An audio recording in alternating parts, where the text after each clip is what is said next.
Greetings and welcome to Retention Chronicles, the podcast with learnings from expert e-commerce brands and partners. I'm your host, Mariah Parsons.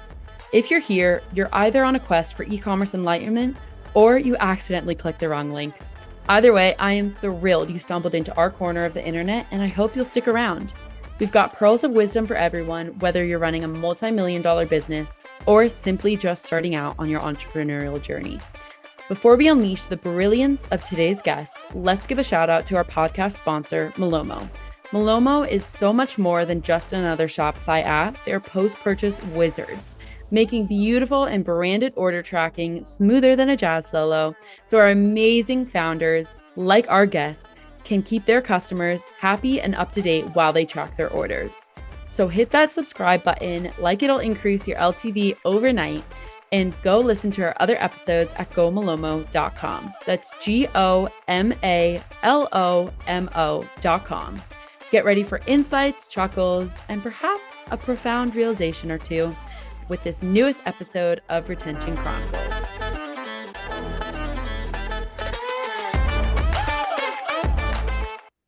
Hello, everyone, and welcome back to Retention Chronicles. I'm so excited for today's episode. It's always the highlight of my day. And we were talking about this before. I think this is the quickest that I've ever had someone come on the show. I think we had like a 24-hour turnaround rate for this one. So if that doesn't show you the excitement, then I don't know what will. Aneto, thank you so much for being here today to join me. It is a pleasure to have you on. I'm going to ask you to say hi to our audience and give a quick intro of yourself. Hi, Mariah. Thanks for the opportunity. I'm Aneto from Remarkable AI. We are an AI growth marketer for consumer brands. We work with over 1,000 amazing consumer brands, and we talk about retention with them all the time. It's the thing I've been working on feverishly for the last year. So excited to share what we've learned and some best practices from the brands we work with. Love it. Love it so much. Okay, so give us a little bit of background. Why have you been working on Remarkable AI for the last year or so? What has really brought you up until this point? Like, what sparked the inspiration to start your own tech company? Yeah, certainly. So I was at Google for many years. I worked on voice search and the Google Assistant and saw an opportunity to leverage AI to help brands grow. At the same time, saw an opportunity to use AI to actually create jobs. So our mission as a company is actually to solve customer experience and create jobs. And to start off that mission, we just started talking to hundreds of companies to understand the pain points that they have for growth and for driving revenue and how we could use AI and human experts actually combined to help solve those problems. Love it. Okay. So coming from Google and then starting your own tech company, I would imagine there's a little bit of difference just with the size of how you're approaching problems and, you're working at one company versus trying to start a brand new one. So I always like to ask founders this, and we're going off script a little bit. What was one, I guess, unforeseeable thing that you didn't expect to run into when you were starting? Yeah, I'm a very product-focused person and very engineering-focused person. I just really didn't understand the importance of marketing and the power of marketing. When you start at a big company like Google, every time you launch a product, everyone knows about it. So you don't actually have to market it that much. But when you're a new company and no one knows what you're doing, you actually have to do marketing.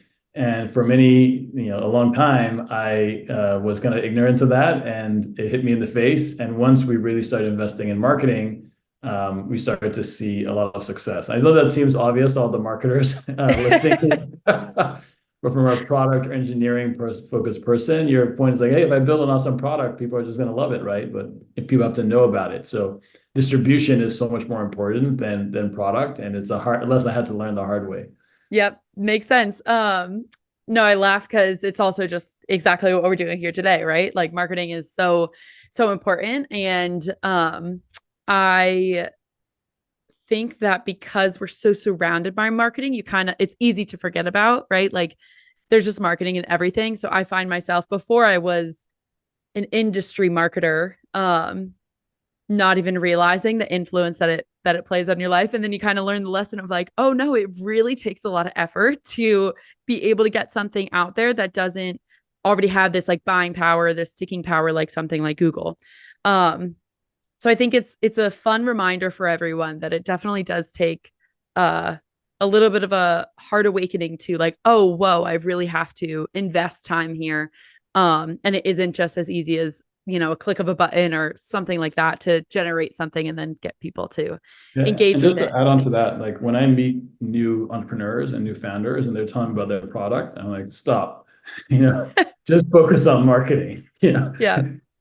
because you got an amazing product and no one knows about it. But if you have an amazing marketing strategy, you can build the product. Most products can be built. That's not usually not the reason why businesses don't grow. It's really because no one knows about it. Mhm. Yeah, I love that take. And we don't really hear that a ton on here because usually we dive right into the product and the marketing strategy, but like the lessons learned that you have to kind of focus, or that you should maybe focus on marketing before getting a good product and seeing if there's something that you can tap into that really gets people talking about your product, and then you can sell. Like I've seen more and more like pre-sales, especially on the brand side, pre-sales happening a lot more, where it's just like, can you get the message out there? Can you get the image of the product out there, even if it isn't in the hands of consumers yet? But we are getting far ahead of ourselves. So let's backtrack a little bit.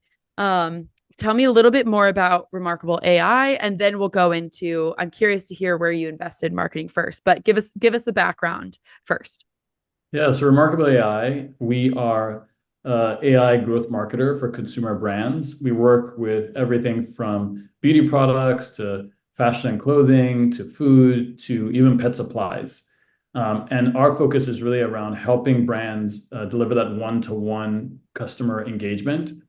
And that could look like helping them chat with people on social media to acquire new customers. That could look like helping them answer a lot of customer support if they have a lot of customer support messages.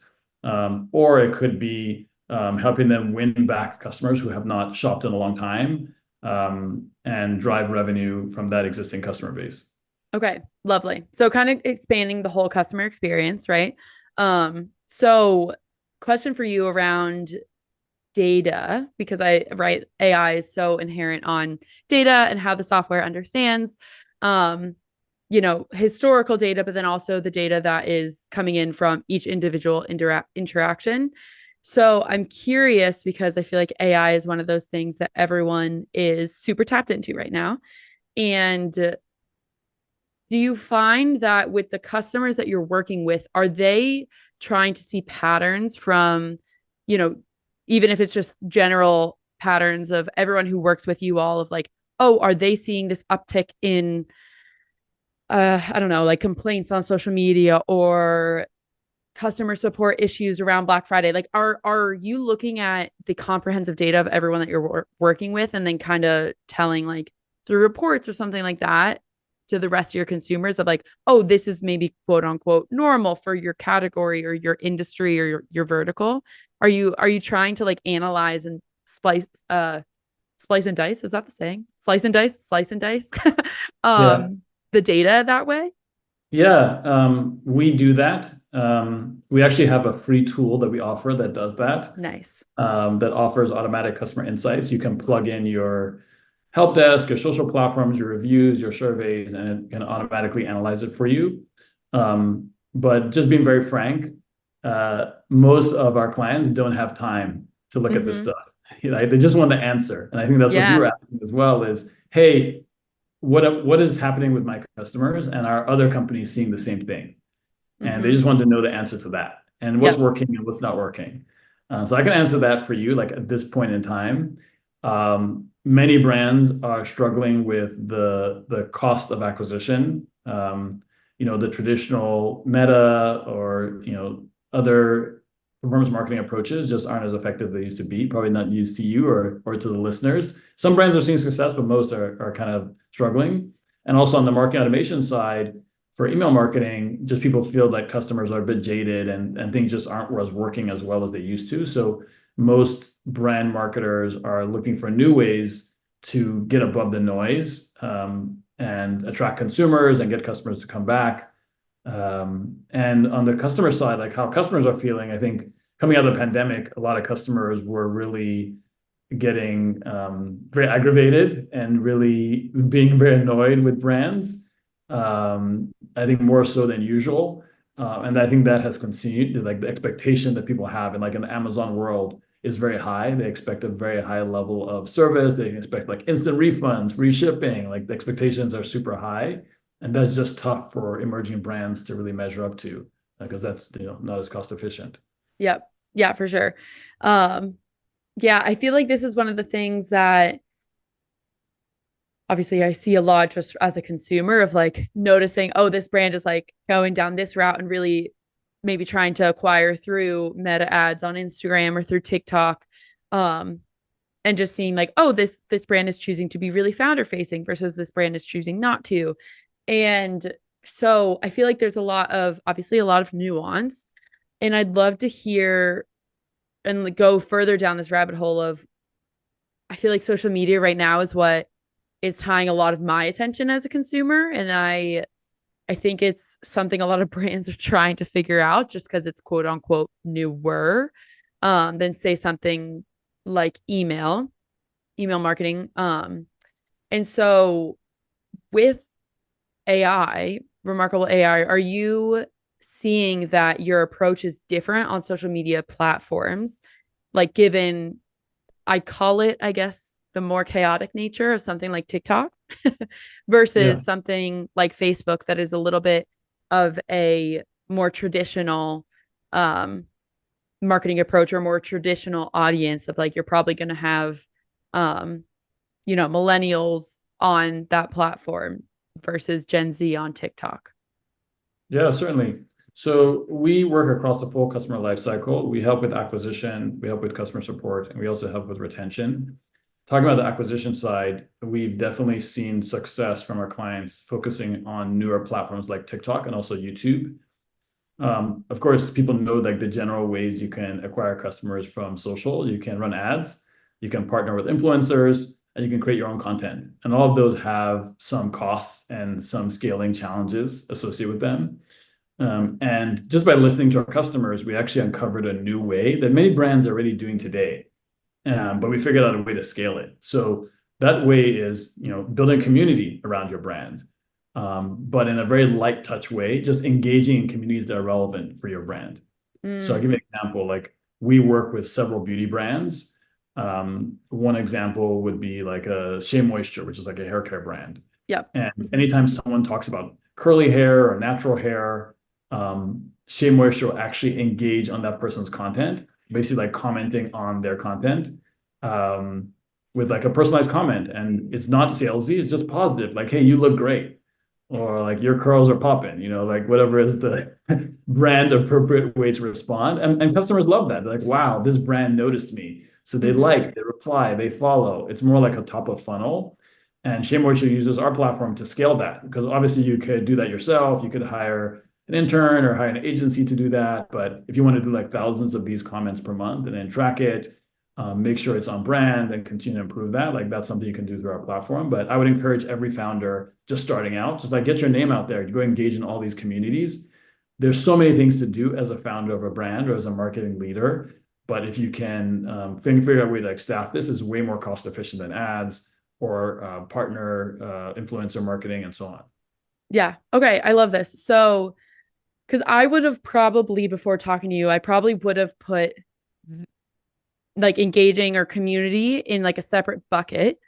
Um, just because my mind, when I think of community, goes to like Slack communities, Facebook communities, like something that you're starting on your own.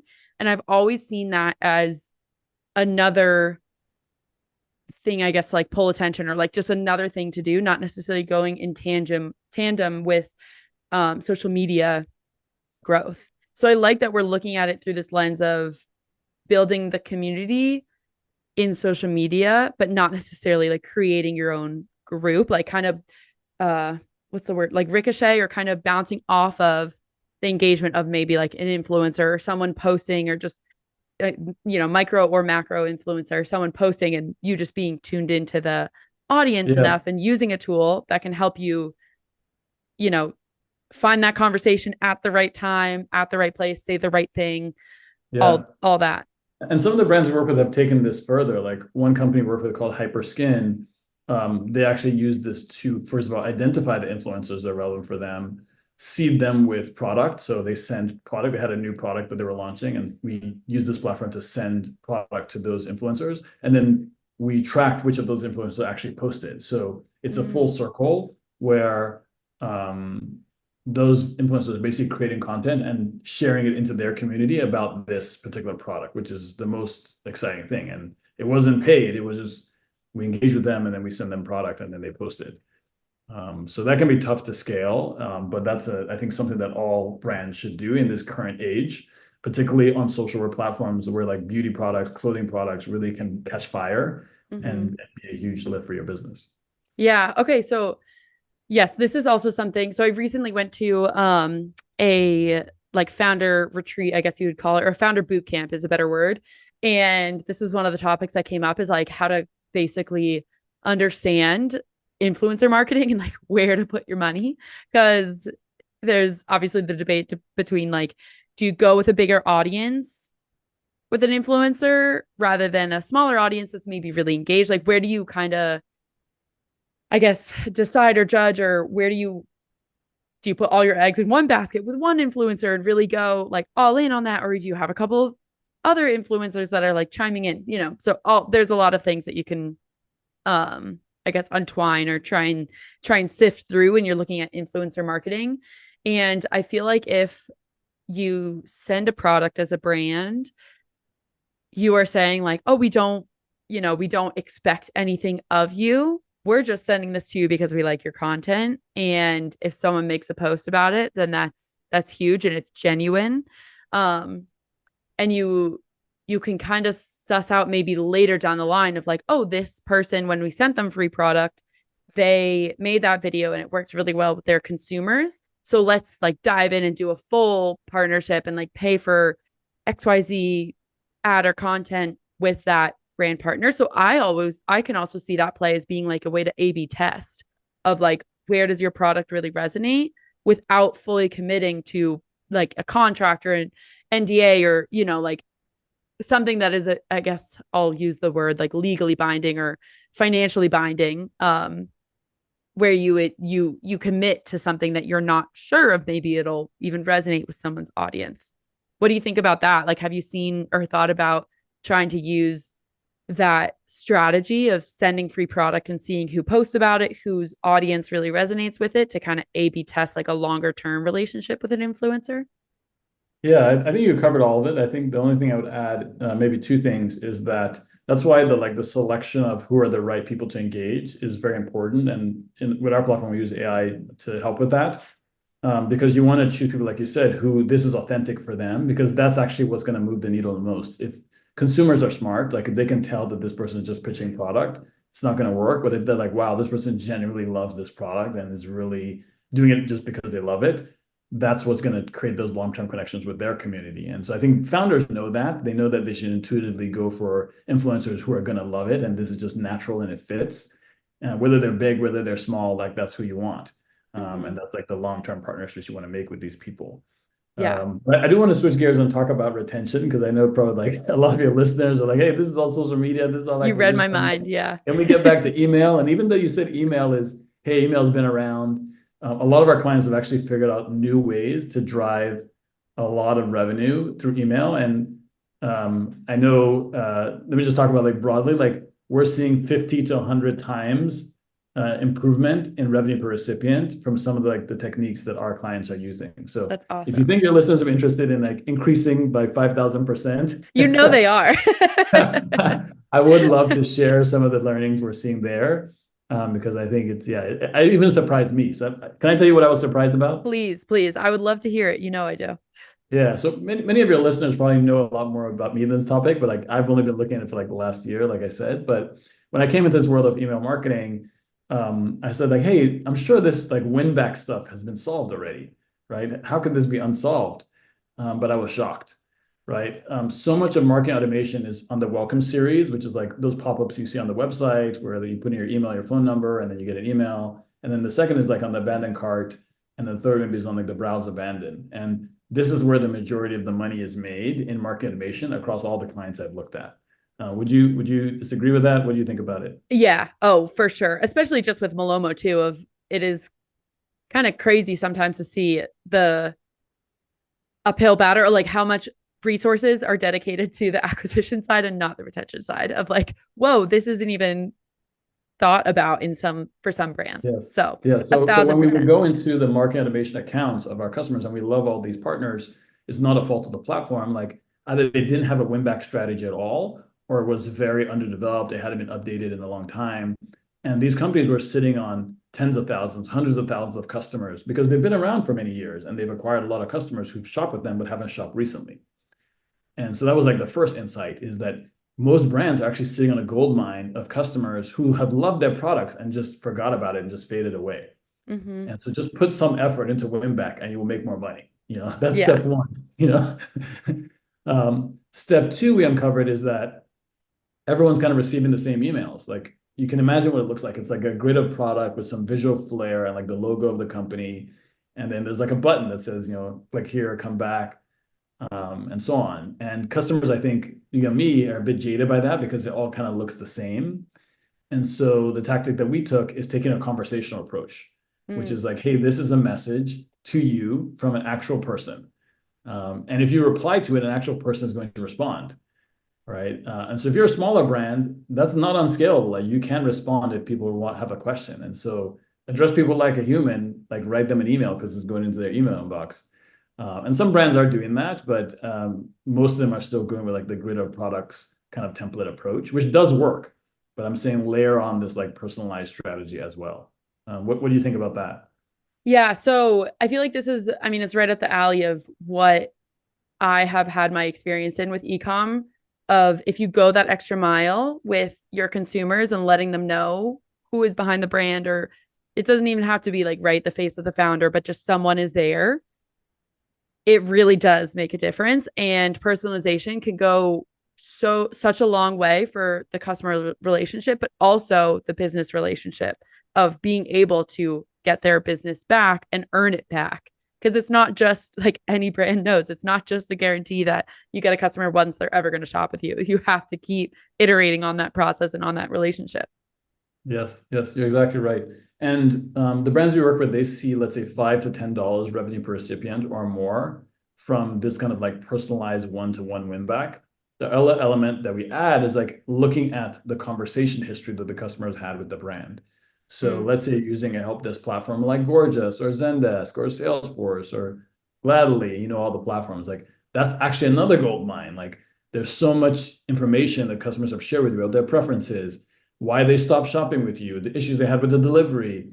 And when you reference that in the follow-up, like, hey, I know you had an issue with the sizing last time. Hey, I know that the promo code didn't work last time. Like, I know what happened and I'm trying to address it. People come back and shop again. Like, big surprise there, right? So these things are kind of obvious, and just know like people are so busy and you're like sending out campaign after campaign, like, hey, it's Black Friday, we got to send out campaign. It's July 4th, we got to send out campaign. Like, you're so focused on the campaigns that you kind of the actual customer attention and that one-to-one connection gets lost. And it's just something that happens as brands grow. That's part of what we provide with our platform, is like we help you scale this through AI. But I think anyone can do this today already, especially if you're a smaller brand. Okay. Yeah, that's a great recommendation. So I was going to ask, because a lot of the times it can be, I guess I'll use the word scary, to build out a tech stack when you're a smaller brand, because you're worried of, the onboarding costs is another thing to monitor. It's another platform to make sure that you're on top of, or that you're personalizing and paying the bills for. So I was going to ask like that, I guess that way of thinking of, you want to prioritize at scale, personalizing and understanding each consumer and making them feel like they are truly understood by your brand. But then there's obviously, you need, tech software to be able to do that, like Remarkable AI or any of the support desk softwares that you just listed off. And so how do you kind of think about that, or I guess ease those nerves maybe of the brands that you're working with? Like, no, I promise you this will pay off in dividends in retention, just because retention is, I guess, where less focus is a lot of the time for founders. Yeah, I hear you. I think these platforms do cost, and they get more and more expensive, it seems. Yeah. So most brands say, hey, just start off with your regular email. You don't need all these tools. I think once you decide that retention is a priority, you probably need a tool like Malomo, and other like market automation tools that are important. And then you maybe layer on something remarkable AI. Like what we're doing is not for every brand, that's for sure. But we still want to provide like best practices and strategies. So I'm not saying, hey, go all in on these tools, because they can definitely overspend you and you're not utilizing them. I think that's another sad thing I see is when we go into these help desk platforms or into these market automation tools, people are not using most of the features just because of time, and they're complicated and there's a lot to do in there. So it can definitely help you utilize them more, but I wouldn't rush into using the tools until like you feel like your business is at the scale where you can support it. I'm just saying like the general strategies are sending a personalized message to people, paying attention to what they said, what they ordered, what they browsed, because that information like isn't there, it's in Shopify. And people really resonate with that, and people will come back and shop with you again, because every brand is not doing that. Right. And if you go that extra mile in that area, you'll get them back to shop again. Like people know the stats, right? It's easier to get a customer's purchase with you before to purchase again. Everyone knows that, Yeah. They're already familiar with your brand, they're yeah, they already shopped with you for a reason. So either it was a specific problem that your product was solving, or they really liked what your brand was doing. And so it's one of the Yes. two that Yes. will And there's keep another someone coming like back. angle I haven't talked about, which is once brands get a foothold, the next step is LTV expansion. Like how do I grow that customer? And usually they end up launching like secondary products or upsell products. Let's say your company, like in the apparel space, one of our customers, they sell hats, right? But then they started selling t-shirts and jackets and sweatshirts, and obviously that's higher AOV. But how do you get a customer who's used to buying hats from you to switch over to that other product line? And this is also where that personalization comes in. We can say, hey, like I know you have that particular product. Like one of our customers, they sell pajamas, but they also sell robes. So can you get a customer who bought a pajama to buy the robe, or someone got the robe to buy the pajama? Like it all makes sense, right? And so again, you layer on that personalization aspect, you can then use it to expand your LTV and get customers to buy other products from your assortment.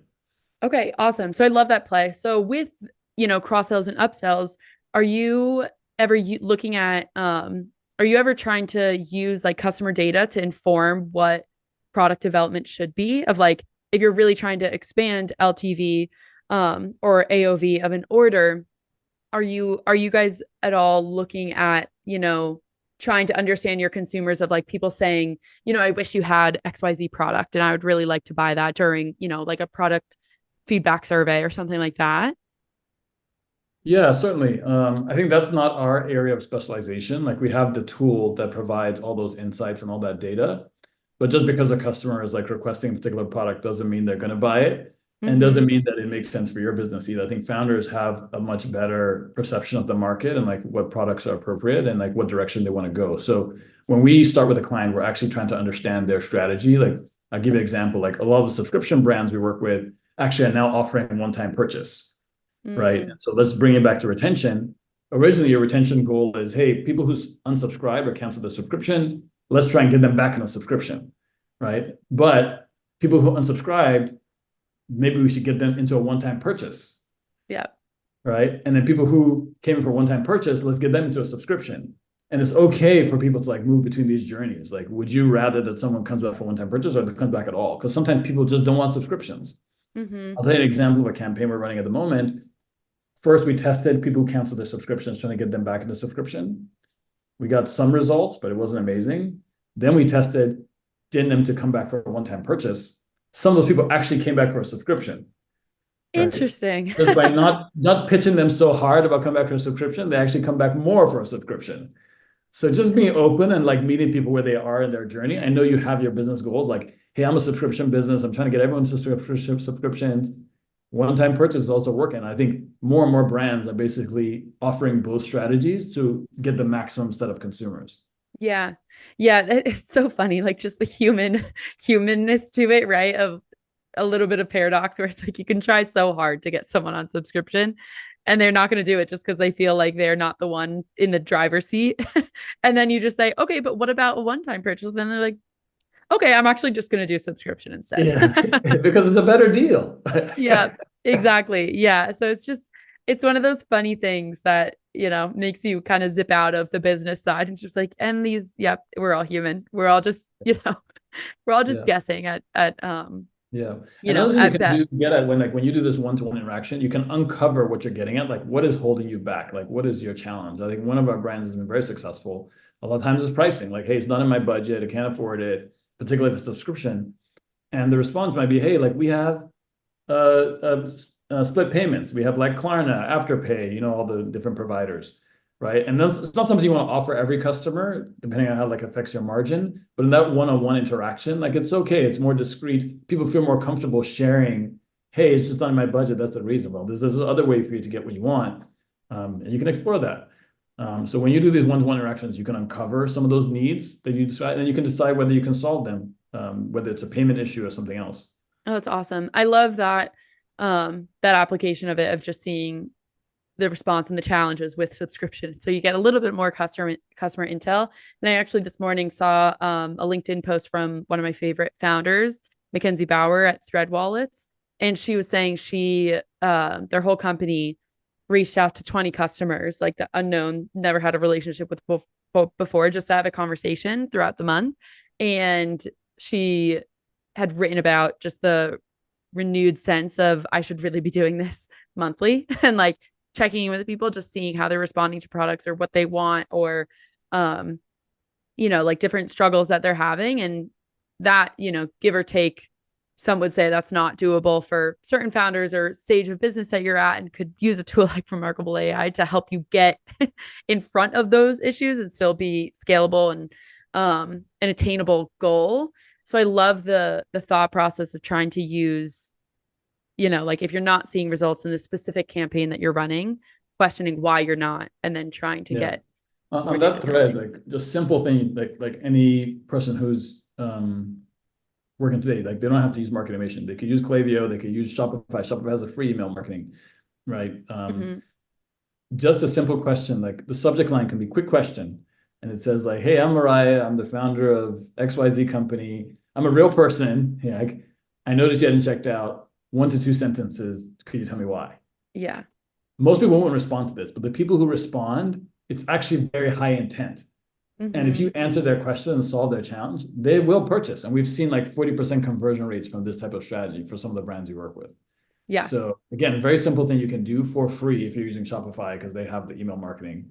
Mm-hmm. Instead of sending the regular abandoned cart template, which is having XYZ conversion rate, actually ask people why they're abandoning their cart. And the answers might surprise you. Yep. I love it. So would you say your retention recommendations would shift given different seasonality? Like we're going to generalize just because we're heading into Black Friday, Cyber Monday, exciting time in e-commerce, and just in retail in general. So would you say that your recommendations of trying to like personalize your email marketing or just your overall customer retention strategy would shift with the holidays? Or is it just bigger at scale because you're probably like hopefully you're getting more shoppers during this time? I think that you should offer personalization as an additional strategy to the people that matter, Mm. right? I'm not saying you should go and like, let's say you have 10,000 customers, like email each individual person personally. That would be amazing. But Yeah. those people who really matter, maybe people who haven't shopped with you in 9 months, 3 months or 6 months, depending on the cadence of your business. And those are people you want to offer that extra attention to give them that extra push so that they really consider your brand highly, like during this season. Yeah. Uh, so that's what I would say because it's overwhelming. There's so much to do for Black Friday, Cyber Monday. Most companies don't have the resources to go and do all these things and do the personalization. Of course, we can help with that, but if you want to do this on your own, just like, hey, who am I going to really prioritize and who do I want to show that extra attention? We do with our clients too.